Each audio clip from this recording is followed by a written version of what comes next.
Hello साथीहरू, हजुरहरूलाई स्वागत छ फेरि पनि मेरो अर्को नयाँ भ्लगमाथि। हजुरहरू सबैजना सन्चै हुनुहुन्छ होला, म पनि सन्चै छु। आज बिहानको मेरो सुरुवात कसरी भयो देख्न सक्नुहुन्छ।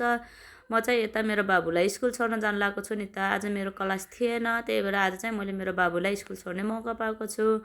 अनि मलाई देखेर चाहिँ उसले दोकानबाट सधैँ न म रुममा भएको दिन चाहिँ उसले चाहिँ दोकानबाट सधैँ केही न केही चिज किन्न पठाएको हुन्छ। अनि त्यसपछि आज चाहिँ मेरो उता ठिमीतिर काम पनि थियो नि त। अनि आज हजुरहरूलाई म एउटा चिज भन्न चाहन्छु नि त। मैले चाहिँ हजुरहरूलाई सुनाउन खोजेको होइन, तर मैले चाहिँ आफ्नो आफ्नो इच्छा, आफ्नो चाहना, आफूमाथि बितेको कुरा चाहिँ मैले हजुरहरूलाई सेयर गर्न खोजेको हो नि त। म त भन्छु मेरो जस्तो आमाजु दिदी र मेरो जस्तो सासू चाहिँ सबैलाई मिलोस्। मेन कुरा मलाई चाहिँ पहिला खासै जापानिज भाषा पढ्ने मन थिएन। मेरो सासू र मेरो दिदीले चाहिँ मलाई पढ, अनि हामी छौँ तिम्रो पछाडि, पढ भनेर लगानी लगाउने, अहिले 1-1.5 वर्ष बसाल्ने पनि उहाँ नै हुनुहुन्छ। अनि दोस्रो कुरा, अब मलाई चाहिँ भ्लग गराउने पनि खासै इच्छा थिएन, लाज लाग्थ्यो, कसरी गर्छन् होला भन्ने लाग्थ्यो। मेरो आमाजु दिदीले चाहिँ तिमी गर बुहारी, तिमी सक्छौ, अनि तिमीले चाहिँ हरेक चिज गर्न सक्छौ भनेर सपोर्ट चाहिँ मेरो आमाजु दिदीले दिनुभयो। यो कुरामा मलाई फोन किनिदिनु भयो।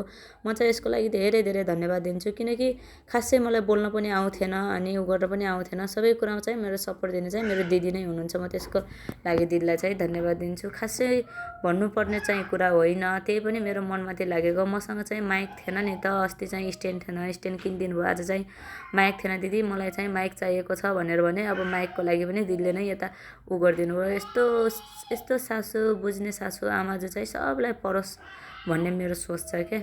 अनि सबै कुरामाथि राम्रै छ। मेरो कोहीको कमाइ छैन, मेरो बुढाले खासै कमाउनुहुन्न। कमाइ पनि अब त्यही 10-15 हजारले मेरो चाहिँ यता काठमाडौँ बस्ने हुँदैन नि त। मेरो अब काठमाडौँको ठाउँमाथि खानेदेखि लगेर हरेक कुरामाथि खर्च गर्न चाहिँ एकदमै ज्याउ हुन्छ नि त। मेरो बुढाको कमाइले पुग्थेन। मेरो चाहिँ त्यसको पछाडि चाहिँ मेरो सासू आमा, मेरो आमाजी दिदी हुनुहुन्छ। मलाई हरेक कुरामा साथ सपोर्ट दिनुहुन्छ। लगाउने मन लागेको चिजदेखि लगेर, खाने मन लागेको चिजदेखि लगेर हरेक कुरामा साथ सपोर्ट दिने चाहिँ मेरो आमाजु दिदी र मेरो सासू मम्मी हुनुहुन्छ। आज चाहिँ मैले धेरै सामान ल्याएको छु, यसको लागि चाहिँ म धन्यवाद दिन्छु मेन कुरा दिदीहरूलाई। दिदीहरूले चाहिँ सबै कुरामा हेल्प गर्नुहुन्छ। बाई, आजलाई यति नै।